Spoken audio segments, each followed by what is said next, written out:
Hello Internet, my name is Jason Skywalker. So I went to see Martian last week. Such a great movie. If you haven't seen it, go watch it this week.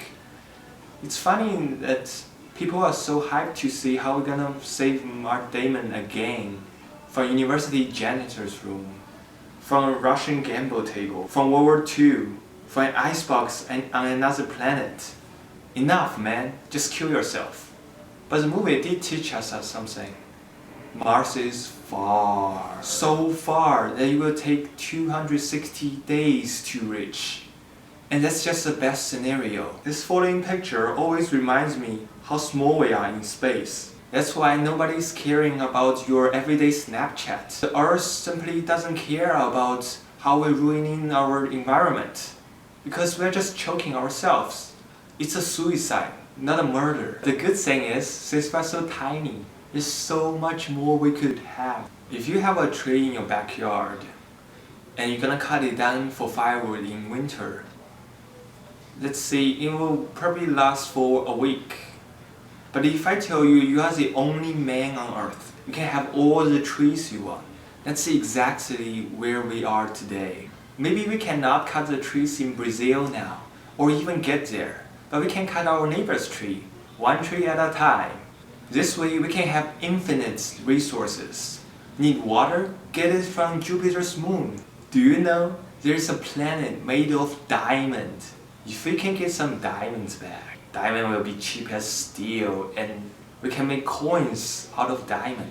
So the question now is, why didn't NASA send anyone to Mars in half a century?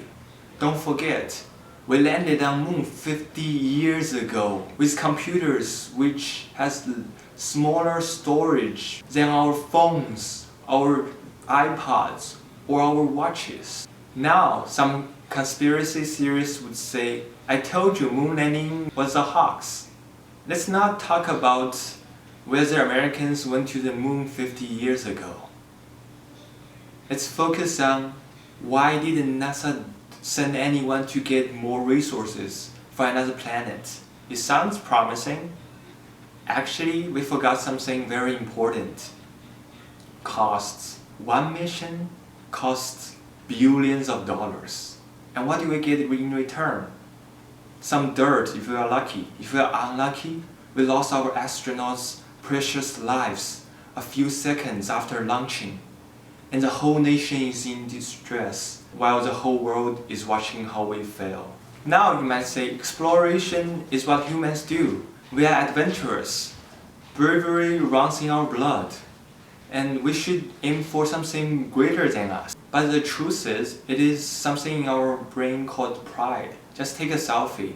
The spirit of exploration, for most people, is mere a psychological satisfaction.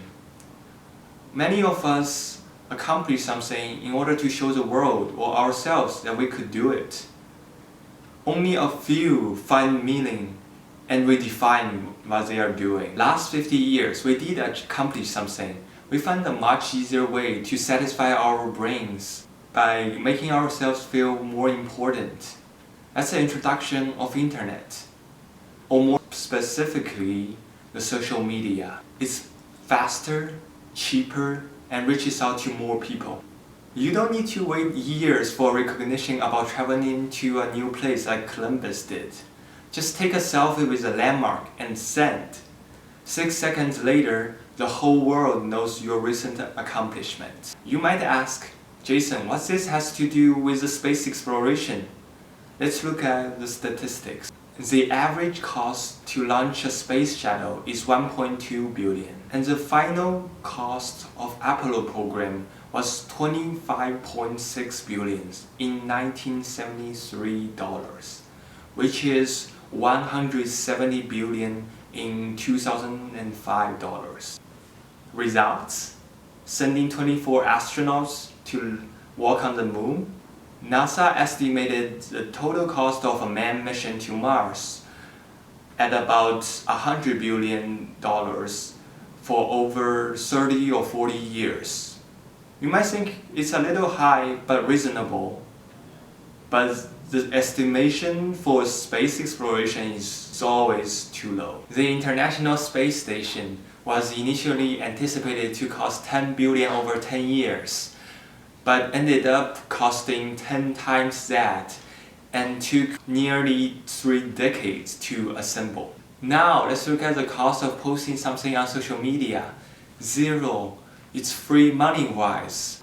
From an economic standpoint, it only costs us some time, but it won't take too long for us to post some pictures of our food, breakups, and workouts. There is a cool website showing how much new information is generated on internet every second.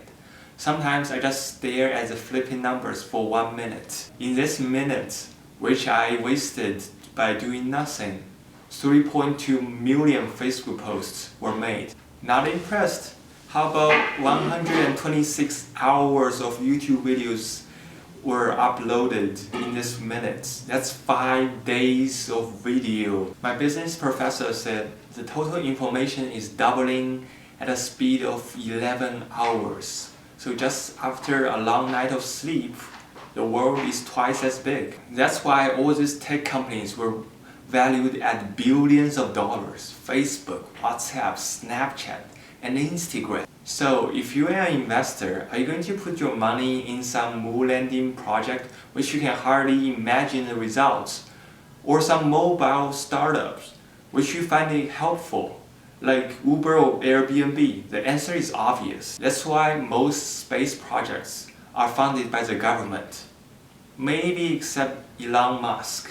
That guy's crazy and rich enough to burn money on his personal interests. No judgment, everyone has his say. I found one theory about space exploration and aliens particularly interesting. Have you ever wondered why did we never find aliens or found by aliens with more advanced technology? Because as a species, we'll never get far in space. Why? Ultimately, we will live virtually within the computers for eternity. We don't need a physical body, maybe brains. We don't need to work because we are never hungry. And you can see the trends now, how people spend more and more of their personal time online, connected virtually. Sounds familiar? Yes, just like Matrix. So, that wraps up my first big talk about space exploration. Comment below and tell me what your big ideas are. And feel free to make suggestions about my future topics. Don't forget to like and subscribe. Trust me on this, we will never get enslaved by aliens. Just chill. Subscribe.